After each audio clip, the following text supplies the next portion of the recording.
First off, I mean, with insulin resistance in the first place, it's nebulous territory because people want to kind of pick it apart as like, okay, well, we can't really talk about reducing insulin. We can't do because insulin is important and we need it and yada, yada. But when you look at the fact that, like 40% of adults are, at least 40% of adults are insulin resistant. So that tells us there's a lot going on. There's probably a larger number than that. And it is something. So in a healthy individual, like insulin management. Yes. Dr. Mindy in the house. All right. I appreciate that. The carnivore diet. Because of what we eat. Honestly, you've really touched my heart. So Fast Like a Girl, it's ready for pre-order now. I hope this book changes your life the way the information has changed hundreds of thousands of women that have applied it. From the bottom of my heart, enjoy and let's get healthy together.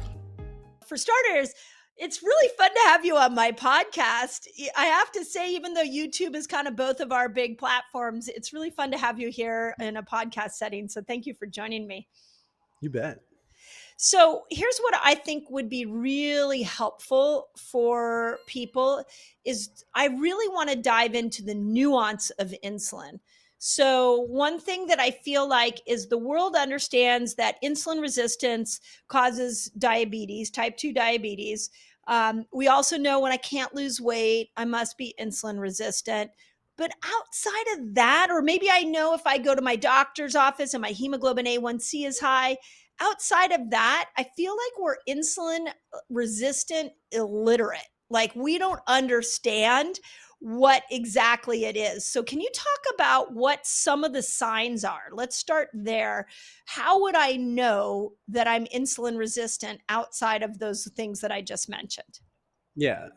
First off, I mean, with insulin resistance in the first place, it's nebulous territory because people want to kind of pick it apart as like, okay, well, we can't really talk about reducing insulin. We can't do because insulin is important and we need it and yada, yada.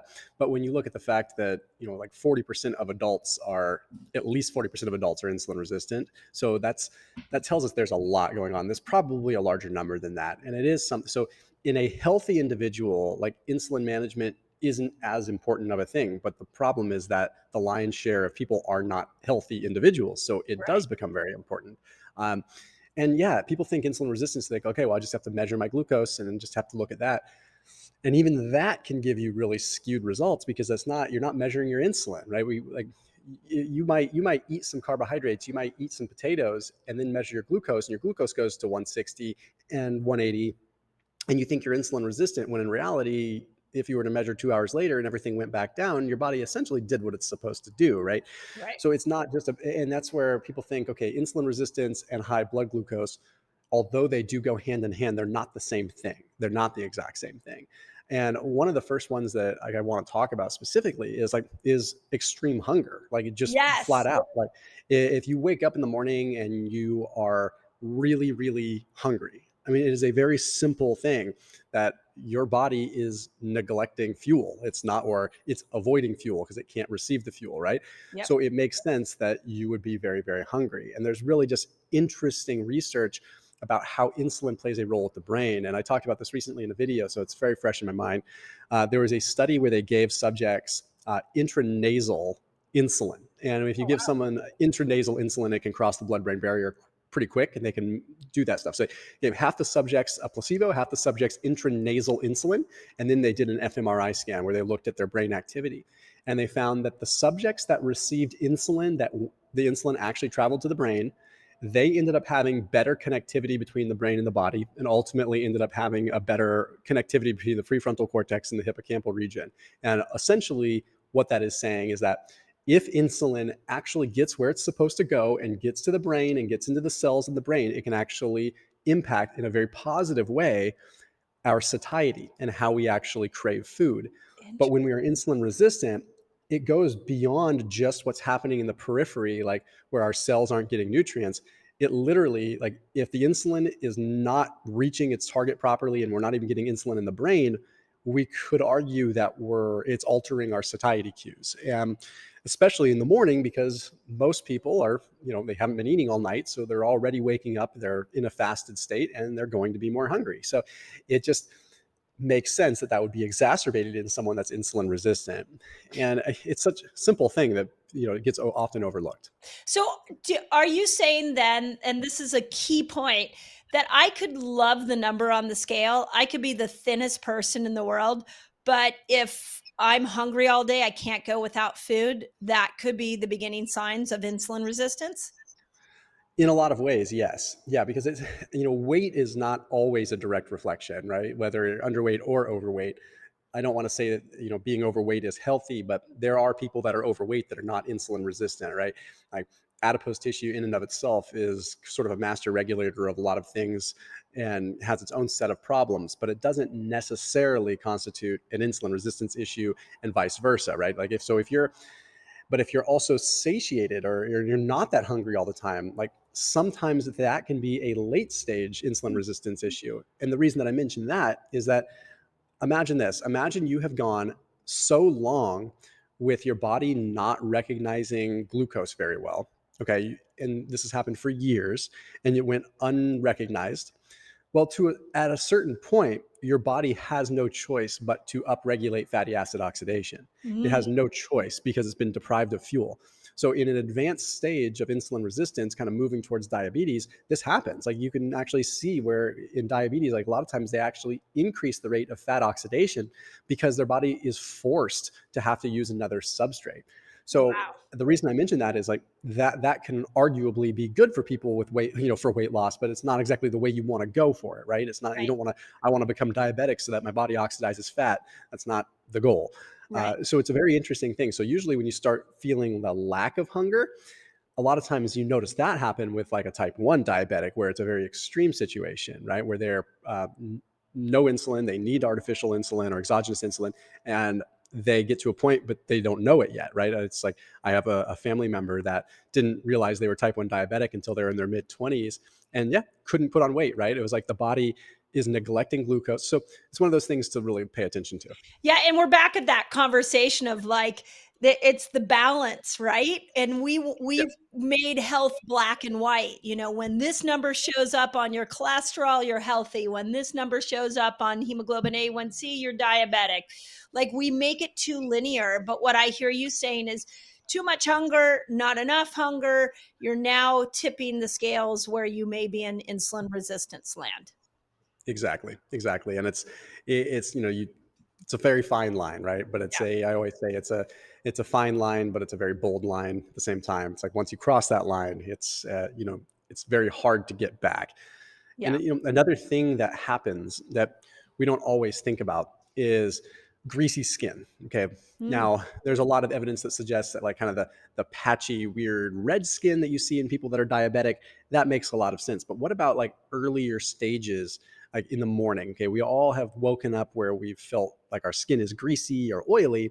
And sometimes we can equate it to certain things. But if it starts becoming something that's happening every day and you're an adult and you're starting to get like greasy skin and acne, one of the things we have to look at is that when insulin is high, like it's not actually, it's being produced, but it's circulating, you have high circulating insulin is actually going to promote the production of androgens. Okay. So Mm. and androgens alone are going to make your skin greasy, things like that. I want you to think of a kid that is going through puberty, a 12-year-old boy or a 13-year-old boy. All of a sudden, his skin's getting greasy and he's got an acne popping up everywhere. Then his hormones are raging, right? Okay, well, insulin, when it's in its normal values, when it's spiking, it can be a very positive anabolic thing, right? There's a reason why in the bodybuilding community, they want insulin to be spiked for a certain level, right? In fact, even in the extreme bodybuilding cases, people will literally take exogenous insulin. They will use insulin to try to grow muscle. Not a Crazy. healthy thing to do. Don't recommend it. But the Yes. point is that it will grow muscle because it's very anabolic and it will also stimulate androgen production. But you don't want this happening, A, if you're not a bodybuilder, B, if you are just a regular person trying to live your life, and it could be a very clear indicator. So what ends up happening as far as the greasy skin is concerned is it ends up becoming just a result of those androgens. But additionally, when IGF is also elevated as a result of insulin, so IGF is insulin-like growth factor. When IGF gets elevated, this is a very pro-growth thing, which can be good for recovery, but as we get older, it's not necessarily something we want circulating at high levels. that happens. But additionally, what has been demonstrated to happen is with hyperinsulinemia, you also end up having a decrease in the IGF binding protein. So you have higher levels of circulating IGF with less places for that IGF to go. Now, when this happens, it sort of deforms and throws a wrench in sort of the proliferation and the apoptosis of various keratinocytes, so the skin cells. And when that happens, you have skin cells that are dying when they shouldn't die, skin cells that are growing when they shouldn't grow, and you have this imbalance. And that itself is going to lead to greasy skin and acne and clogged pores. Yeah. So it's wild, but you wouldn't associate greasy skin with it. But if you start noticing it happening, it doesn't mean you're insulin resistant, but it means like, you know what, these things are starting to stack up. I should probably look deeper into this and do like a HOMA IR test and really figure this out. So interesting. So, okay, if you take this 17-year-old boy who's got packed with acne, is there an insulin resistant part to that? No, because that's usually going to be, well, that's a good question. I don't know entirely, right? I'm sure there is probably some links to that because when you look at, younger individuals, like, and what they're eating these days, I'm sure there is some link to that, right? I could Yeah. probably, but correlation doesn't equal causation. So I can't say with certainty, but usually like you're having just big pulses of androgenic compounds and essentially big pulses of testosterone and other androgens. So with that, it's a direct correlation, less so with the insulin. I would imagine, however, that if a kid is insulin resistant and they are also going through puberty, it would make sense in theory that it would exacerbate that issue and possibly Yeah. make acne worse, right? So it's a strong theory that probably stands up. My son, he turns 20 next week, and he's barely had a pimple on his face his whole life. And I've tried to figure out what it is. Like, why is that? I mean, he's eaten obviously really clean in our home, but he doesn't eat clean outside of my Yeah. home. So it's just an interesting, I'd never really thought of that correlation. And then we do know that like PCOS, so women who have PCOS that now start to get hair on their face, that there's an insulin resistant piece to that. So could Yep. we flip it and even say the 30-year-old woman who maybe it wasn't diagnosed with PCOS, but all of a sudden notices when she goes in to get her eyebrows done that she needs to maybe get her mustache done. Yep. Is that a potential sign of the beginnings of insulin resistance? So it's interesting that you say that because I filmed some content surrounding this whole topic not that long ago, which is why it's probably so even the studies are fresh in my mind. And in the day that I filmed this, I went to the grocery store and no offense to the lady, I saw a woman with a full-fledged beard, right, and like a full-fledged like goatee, and I'm sure she's a nice person, but it was like I looked at her and I'm like, wow, thinking about what I just talked about, I tried to connect that dot too, right? Now, not necessarily with PCOS, she was an older woman, but I'm like, there clearly is some androgenic issue going on there where she's producing male hormones to a certain degree. Right. At her age, she was an older person, probably in her 60s. There could be a number of different cattywampus hormone things that are a result of that, but it did get me thinking about just this very thing. And like with PCOS, it's such a strong interplay between the hormones and insulin resistance.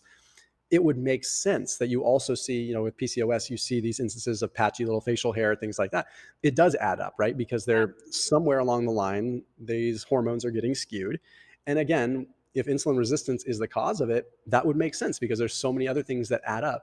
Again, we can't say with 100% certainty, obviously, but we do have to look at all these different correlative pieces and sort of generate our own hypothesis with this. And especially when it's something that's so easy to potentially course correct, Yeah. then I feel comfortable saying that. Yeah. And I think what we also need are indicators like the symptoms we're talking about, because people are stepping into their doctor's office maybe once a year and getting this blood evaluation. If their hemoglobin A1C, their fasting insulin, fasting glucose is off, there's going to be a recommendation, and then they're not going to get checked for another year. So we need more of this stuff. What do you think of like eyesight? So we have the most amount of mitochondria in our eyes. And we know that diabetics, that's one thing that happens when they become insulin resistant. Could we look at changes in eyesight, light sensitivity, things like that as signs of beginning insulin resistance? I strongly believe that you could. And there was some data that kind of looked at this where it was like, I can't remember the actual specifics of it, but essentially It's like, okay, if you took a look at people that were diabetic versus insulin resistant, and they kind of measured the blurred vision, they measured kind of the issues with the eyes in general, it wasn't really that detectable of a difference. But then when they actually dug deeper and they sort of retroactively, like kind of algorithmically look at the data, they're like, okay, wait a minute, we could actually recognize that there are signs of insulin resistance as far as their vision is concerned that is not necessarily detectable through their eyesight, but by looking at actual data and looking at like the eye itself. Now, with that, I do think as far as light sensitivity and things like that are concerned, like if I go and I have a bunch of sugar, which isn't very often, and I go and I walk outside, I feel like I have a hard time even adjusting to the light. I feel like everything is messed up, everything is out of whack. And it does make sense, right? Like if even from just a very acute standpoint, I think a like super high spike, acute spike in glucose for a period of time probably does impact eyesight, right? Like those capillaries are very easy to kind of jack up. And when you end up having chronically high levels, oops, there's that again. It's the same car. Yep, there, it stopped already. Okay. So if you have, chronically high levels of glucose, then obviously advanced glycation end products, all this stuff can affect the eyes. As far as hyperinsulinemia and high levels of insulin, that I don't know. So we know glucose, obviously if glucose is high, that can affect vision. I do think that it's, again, one of these things where, although we can't say with certainty, if you were to start keeping a tally of these things that we do know are correlative, I think it helps you. Because the problem is, like, if I were to walk into my doctor's office right now and say, I really want to get like a HOMA IR test, I want you to check me for insulin resistance, they probably won't. And I wouldn't really be able to get insurance to cover it. So I'd be forced to go out of pocket and do that, which is whatever. But at the end of the day, for a lot of people, that's very frustrating. And the medical system is difficult to navigate to begin with. So it's like it does kind of come back to you. So although I have hesitation saying, does this yes mean you're insulin resistant? I feel comfortable saying, at least saying it, all these correlative aspects stack up. And if you keep a tally of them and you've got 7 out of 8 of them or 9 out of 10 of them, plus your glucose is high, and looking at the statistics, it's probably a decent chance that yes, you have insulin resistance. Yeah, it's so well said. What about, now you got me thinking of all the other symptoms that people have that we dismiss that could be insulin resistance. What about cavities? Do we have That's any an interesting information on that? That's not my wheelhouse for sure, but again, with like speculative, Yeah. like if you're looking at blood flow, I mean, that's going to be a big piece too. We don't really think about like our gum health. We don't think about that. And, there's evidence that high blood sugar, pale, pasty gums, right? Yeah. And gums that bleed easily. So all this stuff adds up. And when you look at even just the relationship between like when people are sick in general, it manifests in sort of their gum and teeth health. Yeah. And when your glucose levels are chronically high and everything is kind of at that level, then yeah, it would make sense that you're unable to repair, your ion transport, your ability to sort of properly mineralize and have calcium form where it's supposed to form to keep your teeth strong. I know there are some links with osteoporosis and insulin resistance. So when you start looking at that, again, osteoporosis, we're not really looking at our bones every day, but we are looking at our teeth every day, but no one's necessarily talking about the relationship between teeth and insulin resistance when they are in fact a bone. And if you have osteoporosis and your bones are brittle, there's a good chance you're going to have porous, brittle teeth too, right? Yeah. I mean, and this is why I bring it up, is like when you start to break down all the things that could be have a root cause of insulin resistance, you almost could tie everything to it. And part of what like got my brain thinking about that was, I don't know about you, but during COVID, when we first went into quarantine, I was like, at first I thought, oh my gosh, everybody's going to take care of their health. Then I was like, okay, nobody's taking care of the health. They're just sitting at home and eating. And you could see that there was this connection between metabolic syndrome and immunity. So could we see, and then you started to see that so many people that were infected with COVID and had either died or had really bad symptoms had some form of prediabetes or diabetes. Could we look at immunity and immune function being and poor immune function being connected to insulin resistance?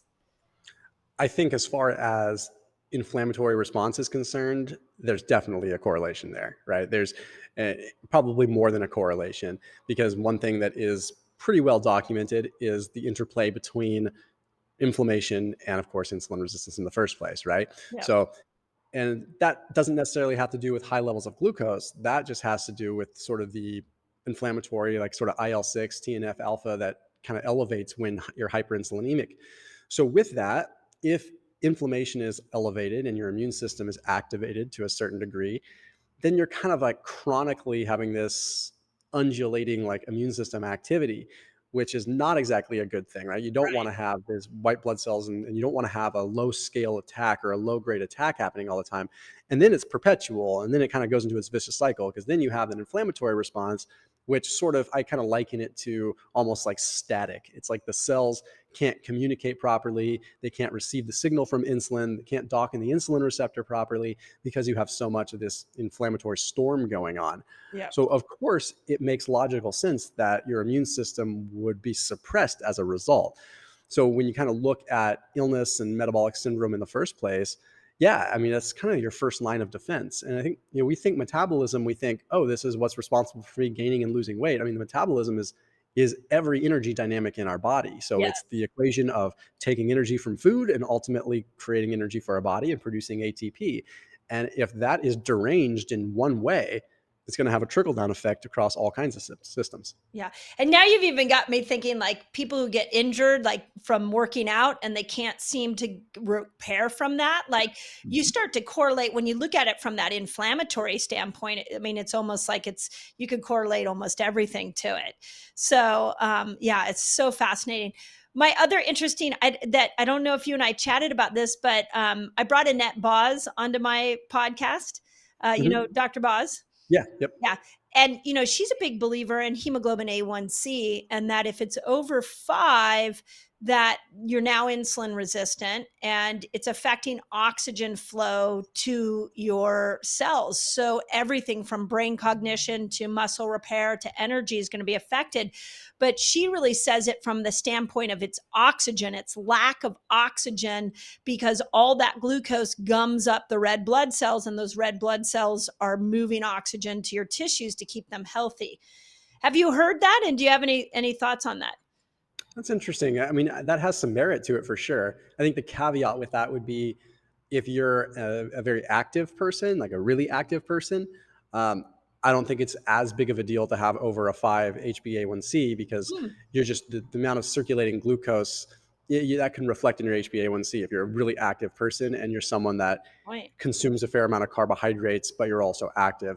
So with that caveat, it does make sense as far as the oxygenation piece is concerned. I think that, with that, like, there's kind of these two pieces that we have to look at metabolism in general, probably more than that, but realistically, we've got fuel getting into the cell, glucose, fat getting into the cell, whatever. Okay, fuel substrates, but oxygen is also fuel too, right? So we have oxidative phosphorylation. We require oxygen for any kind of aerobic activity, and to a certain degree, even though anaerobic is literally without oxygen, I mean, for the tasks that are going on sort of underneath that, the baseline tasks, though it's still involving aerobic metabolism.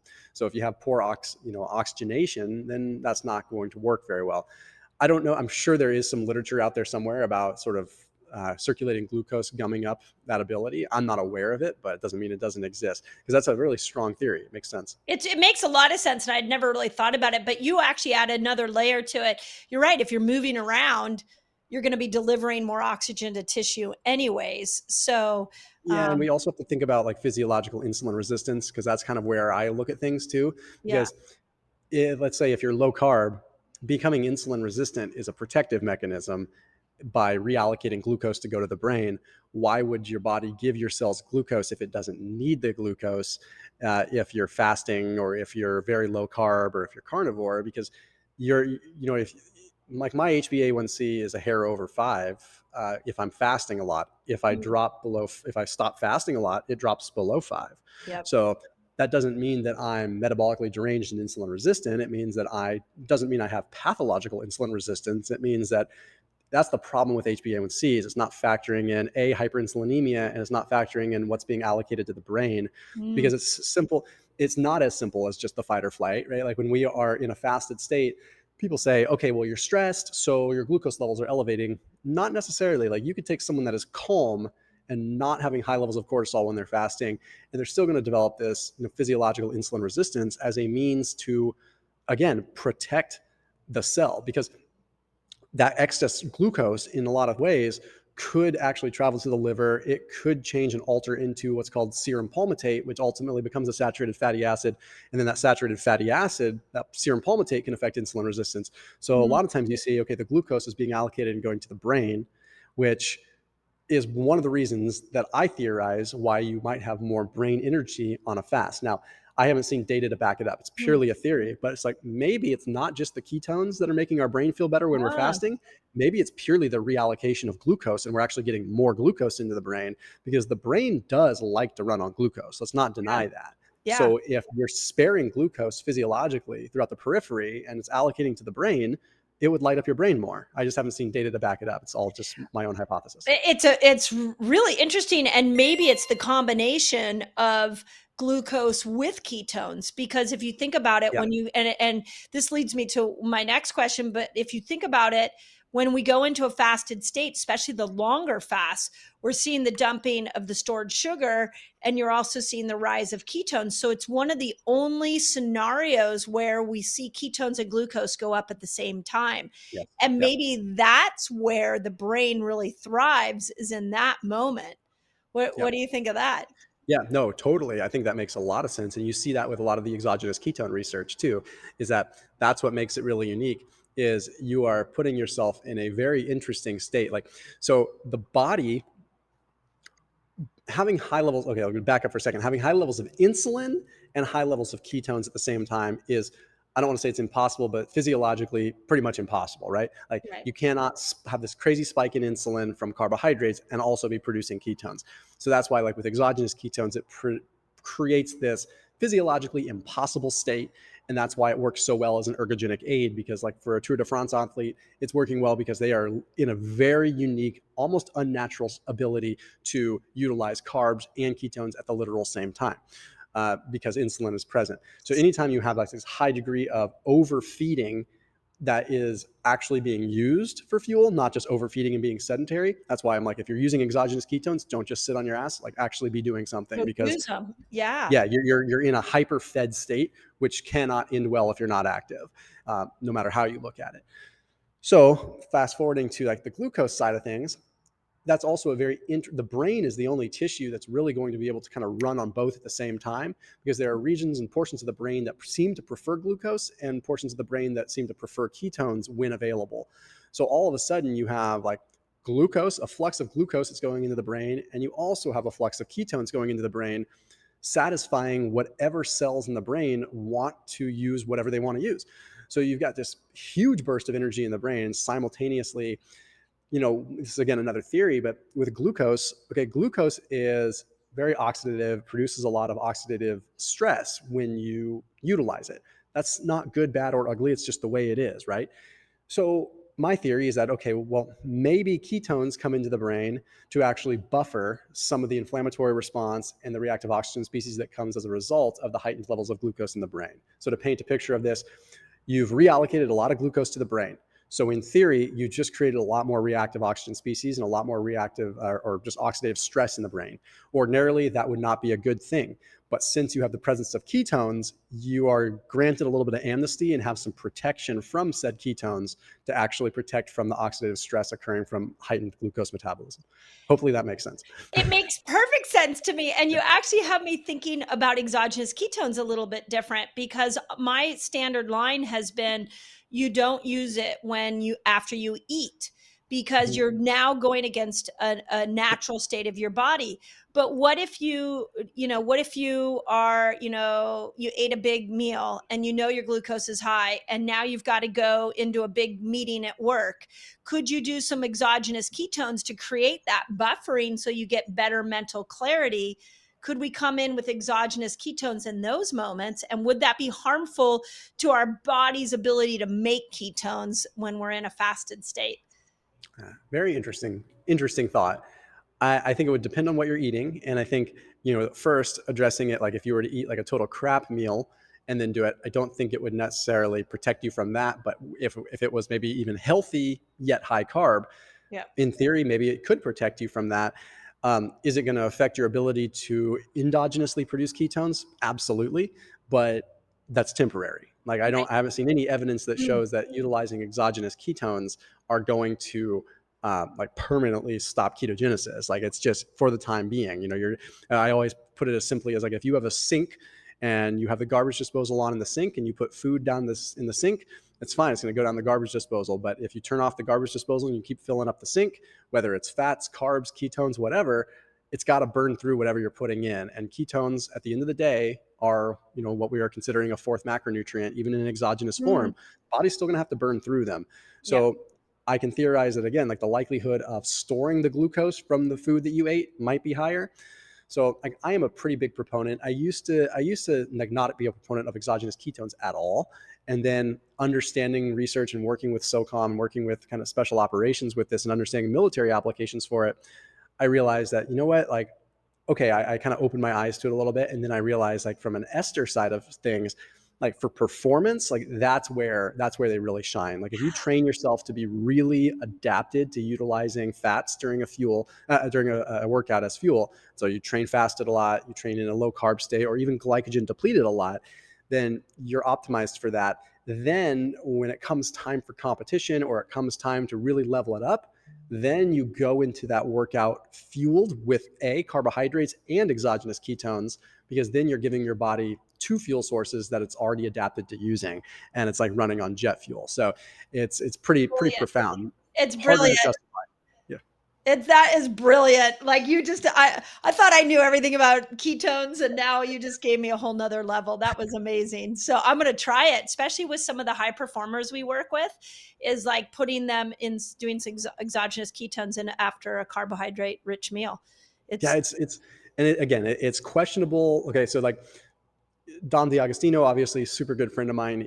He swears up and down that exogenous ketone esters trigger a small insulin spike, whereas ketone salts do not. So he's a huge proponent of salts and less so of esters.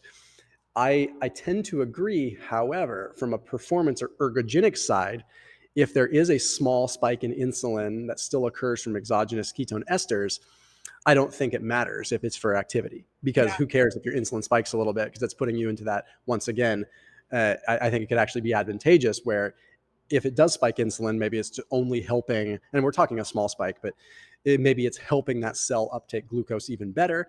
And if you're, again, active and you're moving hard and you're really going for performance, I think it's a non-issue. I don't think it matters at all. So interesting. Okay, and explain just for people the difference between salts and esters.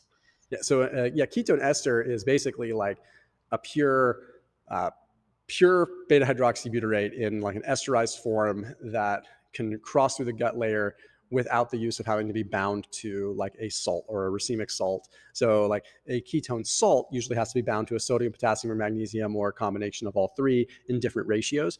The downside with ketone salts is the likelihood of GI upset is pretty high. So for an athlete, that can be a big problem, especially in endurance athletes, because that's already like a large area of the complaints for athletes anyway, is like, okay, they already deal with GI issues when they're working hard, let alone adding this into the mix. So I guess just to put it into context, I think ketone salts are tremendous if maybe you're fasting and you just want to have a little bit of satiety. I think ketone salts are great if you're just looking for a little bit of mental clarity. I think ketone esters are head and shoulders above salts for actual like immediate performance. Amazing. Yeah, I can't wait to try that out. Okay, now let's go. I want to go into fasting, because we know fasting is an incredible tool for insulin resistance. But my question to you, based off all your research, what fasting length do you think is best? If I know I'm insulin resistant, what do I need to lean into? Yeah, I've always been I shouldn't say always, but over the last couple of years, I've been a really big fan of like 18. I think 18 is a really good number. And the reason I say that is I feel like 16 is like just when benefits are starting. And I feel like at 20, for the average person, if they're not adapted to it, they're starting to like creep into a length that might be a little long. Now, I'm all for 20-hour fast. I'm all for 22, 24. I'm all for it. But like generally, if you're looking at the whole population, like I think 18 hours is doable. And I think like after 15, 16 hours, that's when the rate of gluconeogenesis starts to go up, which indicates that, AMPK can go down and you're really starting to get the benefits of like the fast versus just the caloric deficit piece. So I think generally I lean into like 18, like 3 or 4 days a week.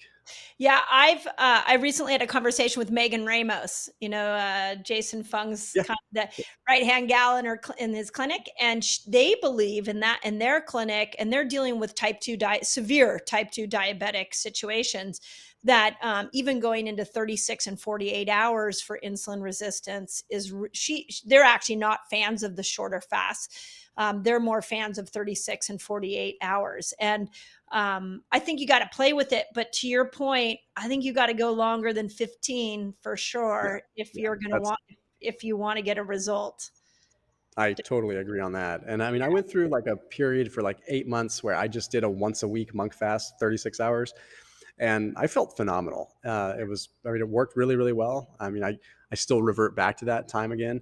But, like personally for me right now, I usually fast like 18 to 21 hours, like 2 to 3 days a week. I keep it do it relatively sparingly. I might go into a period of time where I do it a little bit more. But yeah, if someone's just getting started, then sometimes jumping into a longer fast is actually, and doing that like once every couple of weeks, is sometimes even easier because it's just like a switch that people can flip. It's just on or off. And they just say, you know what, I'm just not going to stop eating at 5 p.m. tonight and not going to eat until not the next day, but the next day in the morning. And it's just easy for people to turn the blinders on and do that rather than just get super granular about what they need to eat during their eating period and yada, yada. Yeah, I would agree. I've watched a lot of people do that and I used to be a proponent of like ease your way into fasting.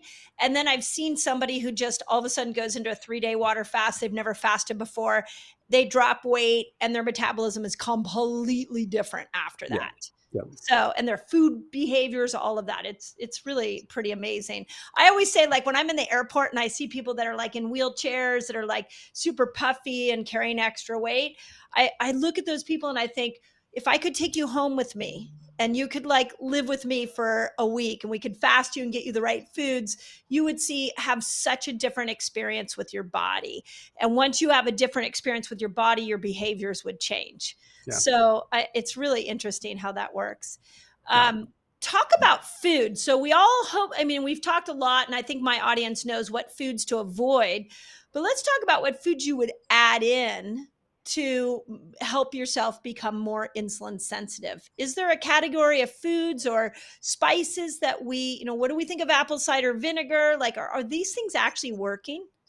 Yeah. So, there's categories of foods that blunt the glucose response, and certainly that helps from a lifestyle piece. And then there's categories of foods that, at least in vitro and in some like mechanistic models and in various rodent model studies, are showing a lot of promising effects for like beta cells in general, like helping the cells produce more insulin and be more responsive, and insulin receptors. And a big one is good old mono unsaturated fats. So like things like, and then the interesting thing is like omega-7 fats, which are in macadamia nuts. Like that's a tremendous source of just a combination of monounsaturated and those omega-7s, which kind of make monounsaturated as well as omega-3s more available in the body. So omega-7s are quite a complicated fat to talk about. Yeah, they're not talked about often. Yeah, that's not a whole lot of foods that have copious amounts of them. So macadamia nuts, I think, are a really powerful insulin resistance food. Lower sat. And again, I don't want to go what not to eat. And I know I've made some enemies by talking about this, but we do also have to, like, for normal people that are not doing a ketogenic diet, like, you should not be having like a ridiculous amount of saturated fat. Like, I think it's like these lines get blurred where you're like, okay, if you're doing keto, you're in a different ballpark. Like, things are different. But if you're not doing keto, like, unfortunately, the saturated fat discussion still does stand. Like, epidemiological data and observational data doesn't lie. Like, a lot of saturated fat, we're talking like upwards of like 30, 40% of your daily fat calories coming from saturated fat. There's very clear links to fatty liver, very clear links to insulin resistance. And it's just as profound as high glucose is. Yep. So that can scare people, make them think like, I thought saturated fat was great. I thought butter was great. It is. Like, we still need saturated fat. Like, it's not a problem. But when you're not doing a low carb protocol and you're not a healthy person, there's a reason why the standard American diet is a problem. It's high processed, hyper palatable, high carb foods and high saturated fat, the two worst combinations that the worst combination you could possibly have. Yeah. So I usually recommend, like, okay, take a look at your diet. How much saturated fat are you having? I'm not saying you need to be like Ansel Keys and go super low fat. I'm saying consider the ratio of fat. So I usually recommend, okay, look at your total. If you're consuming 100 grams of fat a day, try not to consume more than 30 of that from saturated, and let the rest come as much as possible from monounsaturated. Polyunsaturated is great too, but polyunsaturated fat, usually coming in like alpha linoleic acid and stuff in plant forms, might not be the best route either. I tend to, I don't want to go down the rabbit hole too much, but obviously, like I had talked to Paul Saladino on my channel a while ago, and he has some very interesting things to say about seed oils as triggering the cannabinoid receptors, like they actually affecting our brain. And I know people rain on the parade with him a lot. Like people always have things to say about Paul. And I know Paul is Paul. He's an inflammatory guy. That's how he is. Like, he's an agitator. That's his attitude, and it's his brand. But I'm going to give him a little bit of the benefit of the doubt when it comes to stuff that's the brain, because people like rain on him all the time because they're like, you're a psychiatrist. And then I'm like, when he's talking about endocannabinoids and when he's talking about the brain, he's actually someone I would listen to, because he does know the brain. He's clinically trained traditional medical doctor in terms of psychiatry. So he knows the brain. So when he talks about things like that, it makes sense, right? So without going off on a tangent, I know he's not the biggest fan of like monounsaturated fats, but he is a big fan of, reducing the seed oils and things like that. So it's relevant to this discussion. Another food that's rich in monounsaturated fats that I know Paul would agree with are straight up avocados, right? Avocados, you're getting the combination of fiber and the monounsaturated. Yeah, it's a win-win. Yeah. Avocados is everybody's hero. That's what I think. Like, I can't find anything wrong with an avocado. Yeah.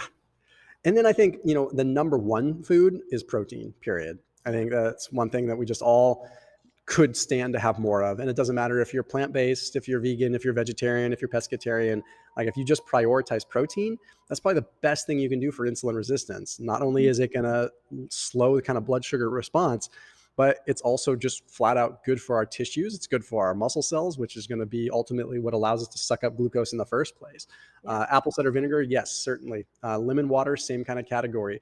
Amylase inhibitors that kind of slow down the carbohydrate absorption, which if you're insulin resistant, like, again, for a healthy person, people question when I talk about that stuff, like, well, why would this matter? Why would I want to slow down the glucose response?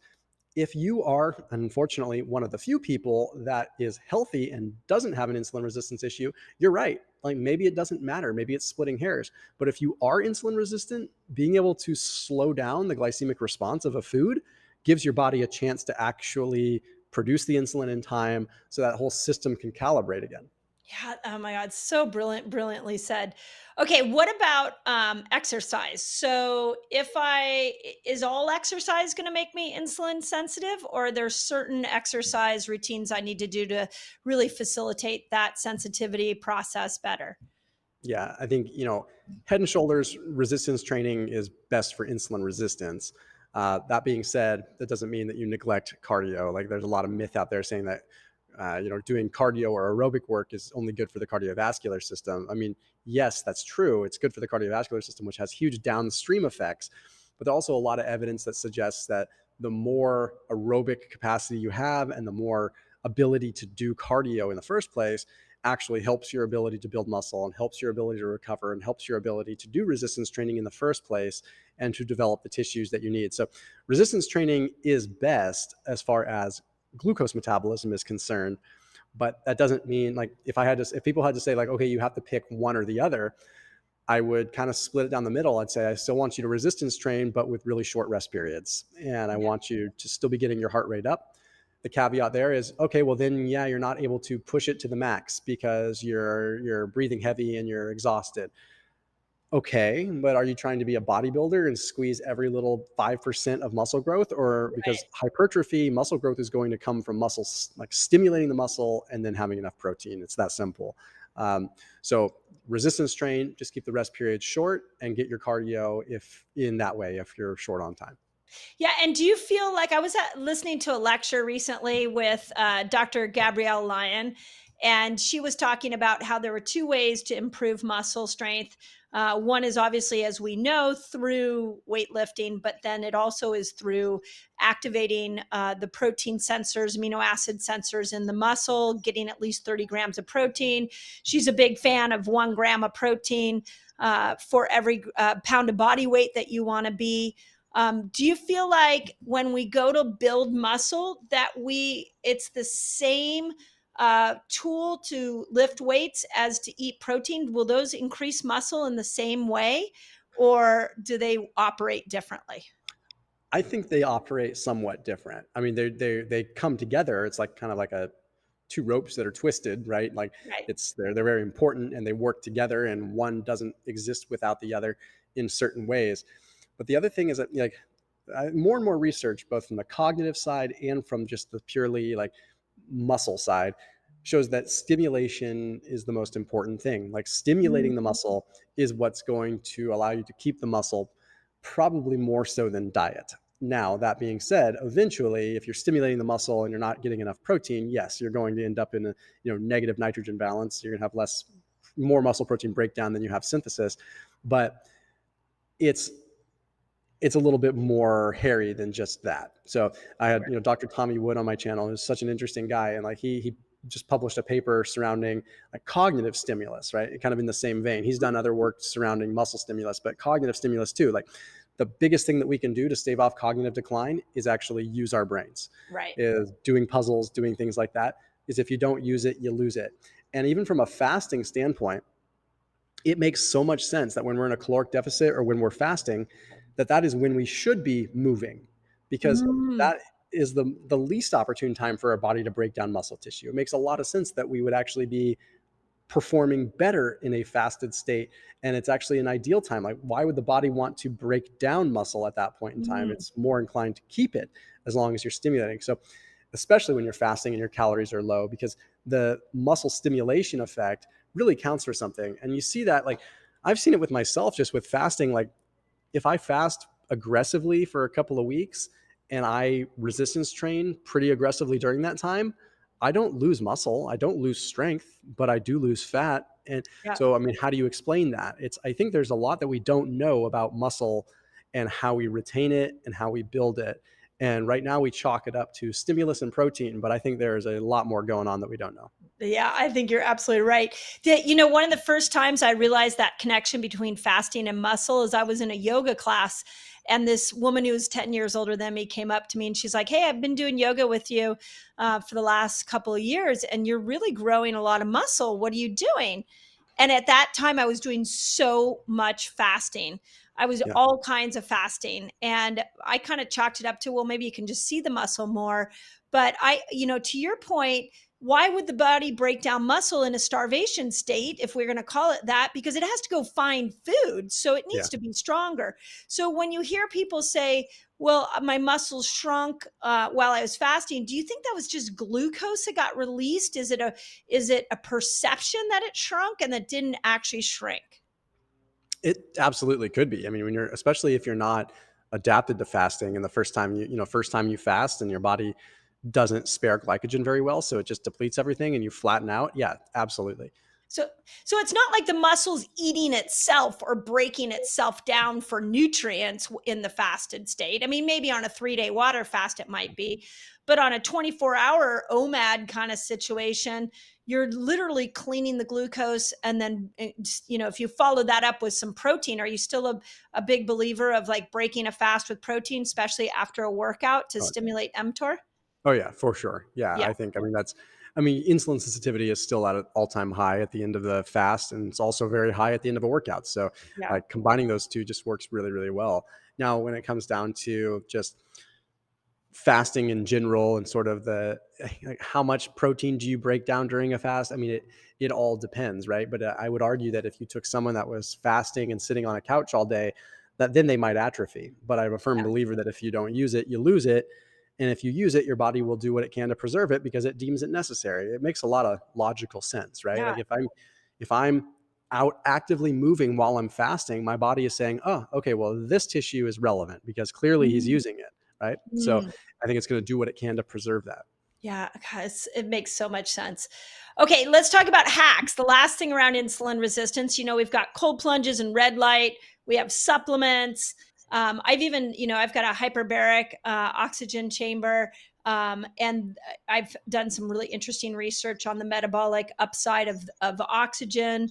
What hacks do you know or do you like if somebody's doing all the things? And I leave it at the last thing because I feel like everybody wants to go to the hack first, but Yeah. we've got to do the work like we've talked about. But once I'm doing that work, do I have other tools to speed up my insulin sensitivity? Yeah.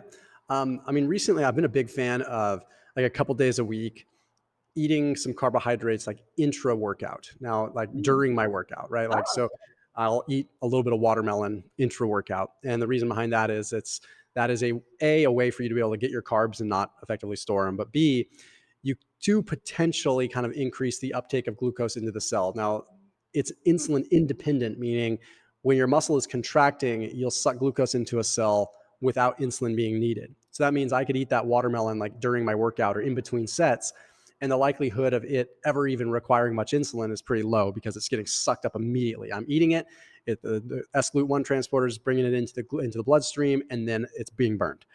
Now, do I lose fat loss effect from that workout? Possibly. Who knows? Like we could talk about that, but that's not what I'm after. I'm after being like, okay, now I'm able to sort of condition my cell to be able to still utilize glucose, but I'm doing it in a way with very little risk. So that's sort of a hack to be able to have your cake I and like eat it too. Like, it doesn't that. mean that you walk around the gym like dripping pizza and like watermelon everywhere, but like, if you're like doing a little workout at home or something like that, and you're like, I really want to have some watermelon, but you'll find like, and it's actually Dom D'Agostino that taught me that in theory originally, and then I just took it and ran with it and noticed that wow, my workouts actually I do pretty well compared to like if I were to have carbs maybe an hour before a workout. It's like at that rate, the carbs are already halfway through glycogen synthesis, and I'm not really getting that active ability of them. Okay, but moving into sort of other hacks, I Wait, still think let me say one thing on that. I'm thinking this through, and to your point of you're telling the body what to focus on. If you do the watermelon, you're upping glucose. The muscle, it's going to go immediately to the muscle because you're in the middle of a workout, yep, and so now the muscle is going to be able to perform a little bit better. It's going to grow itself stronger. You're going to have more insulin sensors to yeah. be able for that next meal to be able to absorb it and store glucose again. So that makes actual really brilliant logic. Yeah, it's been fun to experiment with, and I don't do it with every workout. Like I love my fasted workouts, so I'd say 3 to 4 days a week I still train fasted, and then a couple days per week when it's generally more like hypertrophy focused, like if it's more muscle building type stuff. And I'm not saying like, hey, I'm doing this workout for fat loss. No, I'm doing this workout to get stronger. I'm not as concerned about being in a fasted state during it. I'm going to play around and have some carbs and have some I fun. like So that's a big thing.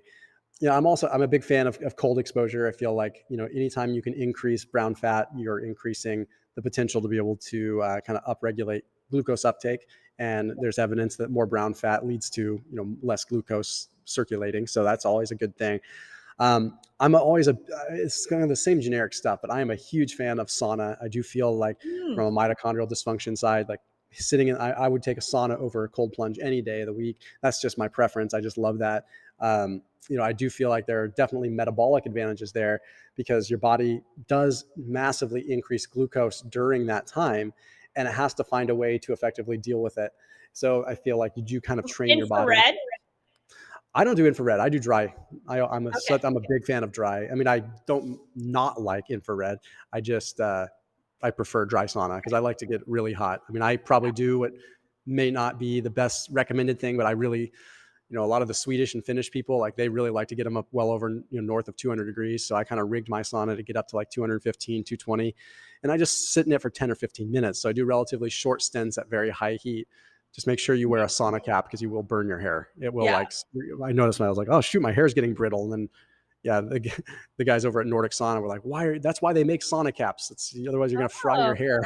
oh, interesting. That's interesting. Okay, I would agree with you on sauna for sure, and cold plunges. Just that, not yeah, not I don't gravitate to cold Yeah. plunges. Well, So there's kind of weird, like it's mixed, right? Like cold plunge is good to a certain degree, but it's a hormetic stressor that you can take too far too. yeah, So, and it's like people like I cold plunge every morning. I don't know if that's good, honestly.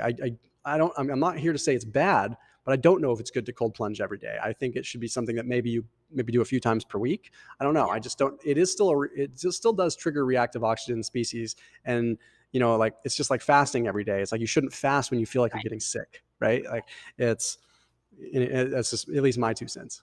Yeah. Okay. Anything else? Any other hacks? What about supplements? You got a lot of people buying berberine. A lot of people are going into spermidine for autophagy. Like, do we cinnamon? I've heard. What do we think of these? Are they Yeah, going to help us with insulin resistance? I think good old like vitamin B1, like benfotiamine, is a really Hmm. powerful one that's not talked about enough. I did a video on it like months ago, and it kind of exploded, and I think it garnered a lot of interest. I think Hmm. it's benfotiamine is required to basically in under high glucose load. So it's not just like required for just glucose uptake in the first place. It's required to kind of help manage when glucose is high. So I feel like if you're suffering from high glucose, vitamin B1 is something you could definitely. And benfotiamine is a fat soluble form, so it doesn't just get excreted and you don't just pee it right out. Yeah. Oh my gosh. Amazing. So many. It's funny. Just when I think I know everything I can know about insulin resistance, now you like have got my brain really thinking differently. So this was amazing. I really appreciate it. And here's what I'm going to go completely off the insulin topic. What we've been doing in the Resetter podcast this year is really emphasizing what people are grateful for. So do you have a gratitude practice, a daily gratitude practice? And Yep. if so, what is it? And what are you grateful for this year? Yeah, every night when we put our kids to bed, we call it thankfuls for them. We just say, what are you thankful for?" And my little 2-year-old, she's so funny. Like she's so intense with it. Like she points her finger like an inch from your face and like so aggressively says, "What are you thankful for?" Like she's like, Oh, it's like a drill sergeant. Like she's serious about it. She I takes it love very it. serious. But we definitely do it. And sometimes it's frustrating for them. Sometimes they don't want to do it. And sometimes they get awkward and shy about it.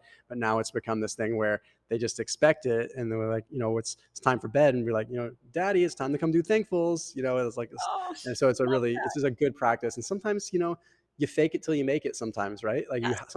sometimes there's days where you're like, I'm grateful for nothing. Like I feel like crap today was a bad day. But then when you stop and you look at your kids in the eyes and you look at, and I'm just like, and they say that they're so thankful for the simplest thing, I'm so, Yes. yeah, like, I'm so thankful that, we saw a bird at the park today. I'm like, Right. that's, something like that. It's just like, then it makes you stop and be like, yeah, I'm so thankful you said that, and so that's a very good thing. And then, right now, I'm grateful obviously for my family. I feel like in a world where social media can be pretty dark and be pretty lonely and scary sometimes, just because you're so much inbound of positive and negative. And Yes. it really just allows me, like when I look at my kids, I look at my wife and remember that is absolutely what matters. I'm also thankful for, it sounds funny to hear me say, I'm thankful for advances in modern like surgical medicine and things like that Mm. recently with my wife's surgery. And I'm still blown away. I know, like, sometimes I have negative things to say about our healthcare system because it frustrates me. But at the end of the day, sometimes like our technological advances in surgery and in certain things with Western medicine, I have to stop and pause and still thank my lucky stars that we have what we have today. Like with my wife's recent surgery, if that was, you know, she would be in so much pain if it wasn't for that. So I Mm. Yeah. try to be grateful for things like that too. Yeah. Oh, I love that. I think where we've fallen apart in the healthcare system is in chronic disease. And Yes. you could almost look at Amber's situation as more of an acute situation that needed a go to, a quick go to. So yeah, I would 1,000%. But when we're looking at a chronic problem, this is where we can't lose sight of lifestyle. So 100%. yeah. Yeah. Yeah. Amazing. Okay. Where do people find you? Hopefully you all know that he's on YouTube, but where else do people find you? Yep. Yeah. YouTube, just type in my name. And then Instagram, also just type in my name, thomasdelauer.com, just if you want to join my email list, things like that. Other than that, I'm kind of everywhere. Yeah. I love it. And I continue to be inspired by your YouTube channel. I look ahead and go, wow, like what you've accomplished on YouTube as somebody who's putting YouTube videos out there, it's pretty profound. And of all the social media platforms, YouTube's the harshest. The comments are really gnarly. Yeah. So I applaud you with 3 million followers to, be sticking in there and continuing to educate us all. So thank you, Thomas. This was amazing. Appreciate you.